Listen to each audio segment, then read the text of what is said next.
Good evening दोस्तों। जैसा कि आप जानते हो कि अपनी एक्सरसाइज 3.5 चल रही थी, ठीक है।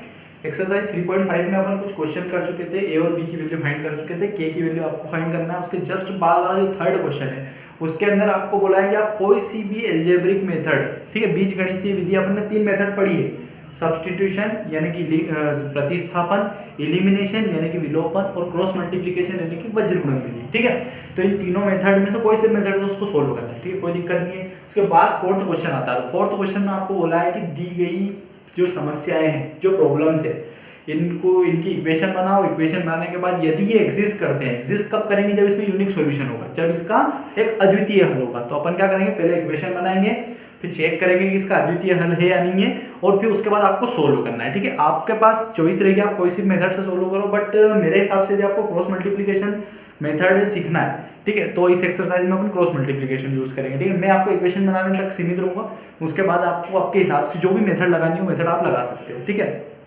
तो इसके अंदर अपन इक्वेशन बनाएंगे। किस टाइप से इक्वेशन बनाने के बाद अपने को चेक करना है कि इसके जो x और y की वैल्यू है वो एग्जिस्ट करती है या नहीं, मतलब इसके यूनिक सॉल्यूशन होता है या नहीं, ठीक है। तो इसको सोल्व करने के लिए अपन सबसे पहले क्वेश्चन समझते हैं। क्वेश्चन नंबर 4 का फर्स्ट, ये क्वेश्चन पूरा का पूरा डिपेंडेड है। अपन ने एक टैक्सी वाला क्वेश्चन पढ़ा है 3.4 में, 3.5 में अपन ने एक लाइब्रेरी वाला क्वेश्चन पढ़ा है, सेम टू सेम उसी के जैसा है, नहीं 3.3 में शायद, हाँ 3 में अपन ने टैक्सी वाला पढ़ा है, 4 में अपन ने लाइब्रेरी वाला पढ़ा है, ठीक है। वो दो क्वेश्चन जैसे ही क्वेश्चन है, ये है एक हॉस्टल का है, ठीक है। इसके अंदर भी बोला गया है कि हॉस्टल में एक तो मंथली फिक्स चार्ज है और एक पर डे फूड का चार्ज है, मतलब आपको हॉस्टल में रहने के लिए एक फिक्स पैसे तो देने ही है, ठीक है। उसके साथ यदि आप खाना लेते हो मेस में, मेस मतलब वहाँ पे जो खाना बनाने की जगह है, वहाँ से यदि आप खाना लेते हो तो आपको पर डे पे करना पड़ेगा। तो जितने दिन आप खाना लेते हो उस पर डिपेंड करेगा, बाकी एक चार्ज फिक्स है, ठीक है। टैक्सी वाले में भी यही फंडा था, टैक्सी वाले में भी आपको एक फिक्स चार्ज पे करना था और आपको पर किलोमीटर चार्ज पे करना था। लाइब्रेरी वाले में भी सेम फंडा था, उसमें था एक फिक्स चार्ज और एक पर डे चार्ज, जितने दिन आप बुक ले जाते हो, ठीक है। इसके अंदर भी फूड के लिए तो दोनों चार्ज अपन मान लेते हैं। सबसे पहले अपन लेते हैं फिक्स चार्ज, ठीक है। तो लेट फिक्स चार्ज यानी कि नियत किराया, ठीक है, नियत किराया। लेट फिक्स्ड चार्ज, क्वेश्चन समझना एक बार। A part of monthly hostel charge is fixed and depends on the number of days on has taken food। मतलब मंथली एक हॉस्टल में एक फिक्स चार्ज है जो मंथली है, दूसरा चार्ज इस टाइप से डिपेंड कर रहा है कि आप कितने दिन खाना खाते हो, ठीक, खाना लेते हो। उसके बाद वेन स्टूडेंट, एक स्टूडेंट है ए, ठीक है, एक स्टूडेंट ए, स्टूडेंट ए टेक्स फूड लेता है 20 दिन तक। यदि वो 20 दिन तक खाना खाता है तो उसको कितने रुपए, 1000 रुपये पे करना पड़ती है। सेम टू सेम एक और स्टूडेंट है बी, वो क्या करता है, वो हु टेक्स फूड 26, वो 26 दिन तक खाना खाता है, तो उसको 1180 रुपये देना पड़ते हैं। तो आप बताओ कि क्या फिक्स चार्ज था और क्या पर डे फूड का चार्ज था। अपन मान लेते fix charge equals to x rupees, नियत किराया बराबर x रुपये, ठीक है। दूसरा पर फूड चार्ज, ठीक है, या cost of food per day, मतलब प्रतिदिन भोजन का मूल्य रुपीस वाई। अब according to question fix charge तो पे करनी है, अकॉर्डिंग टू क्वेश्चन,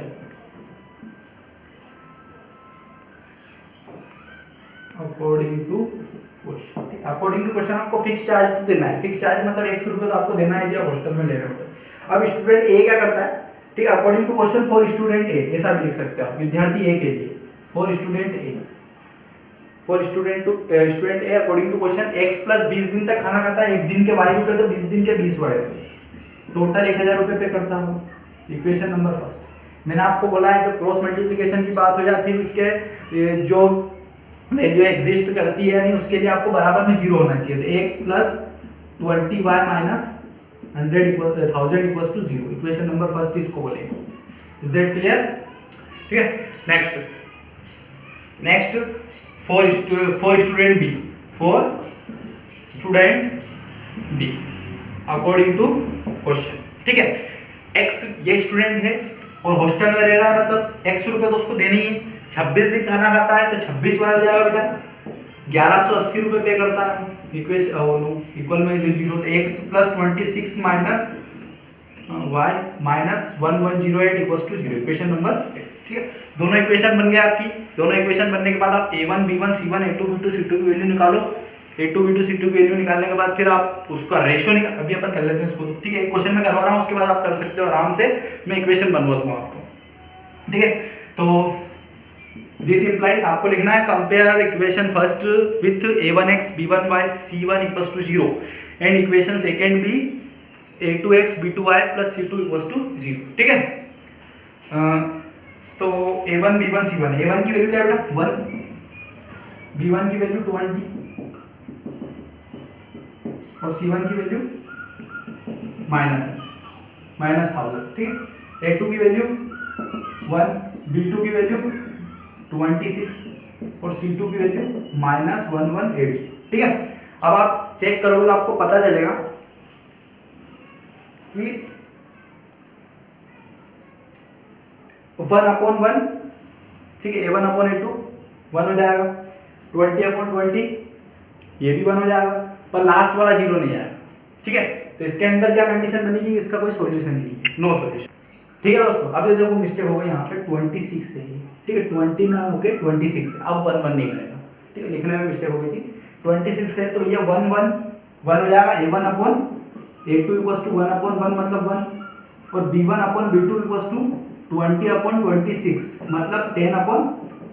ठीक है, ये इक्वल नहीं है, मतलब इसका एक यूनिक सॉल्यूशन है। यूनिक सॉल्यूशन है तो आप मेथड लगाओ अपनी, क्रॉस मल्टीप्लिकेशन और सोल्व करो।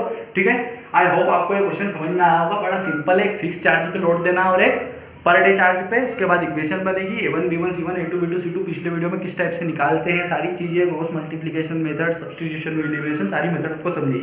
ठीक है, पॉज करके समझो। ठीक है दोस्तों, क्वेश्चन नंबर 4 का सेकंड उसी के जैसा क्वेश्चन मैं आपको एक्सरसाइज 3.3 में 3.3 में भी करवा चुका हूँ, 3.4 में भी करवा चुका हूँ, फ्रैक्शन वाला। ठीक है, तो फ्रैक्शन वाले क्वेश्चन आप अच्छे से वो दोनों क्वेश्चन समझ लोगे तो इससे आपकी प्रैक्टिस हो जाएगी।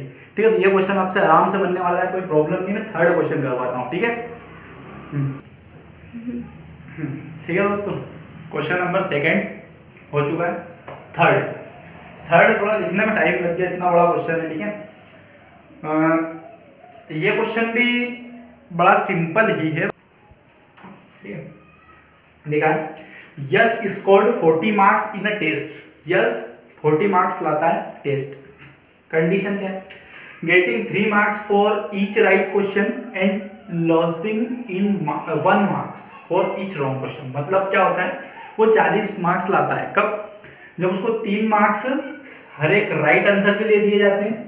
ठीक है, और 1 मार्क्स उसका हर एक रॉन्ग आंसर के लिए काट लिया जाता है, हर एक राइट आंसर, हर एक रॉन्ग आंसर। ठीक है, हेड, अब अगली कंडीशन बोला, head 4 marks be awarded for each correct answer. मतलब यदि उसको क्या होता है, 4 मार्क्स हर एक करेक्ट आंसर के मिलते हैं, हर एक करेक्ट आंसर के उसको 4 मार्क्स मिलते हैं and 2 marks been deducted for each incorrect answer. मतलब 2 मार्क्स उसके हर एक इनकरेक्ट आंसर के काट लेता। यदि वो ऐसा करता तो that then Yash would have scored 50 marks. तो उसको कितने मिलते, 50 मार्क्स। ठीक है, 40 मार्क्स के लिए कंडीशन बोलिए, 50 मार्क्स के लिए कंडीशन बोलिए। दोनों कंडीशन को ध्यान में रख के अपने को इक्वेशन बनाना है। और फिर आखिरी में बोला उसने, how many questions were there in test. उस टेस्ट में कितने क्वेश्चन पूछे गए थे।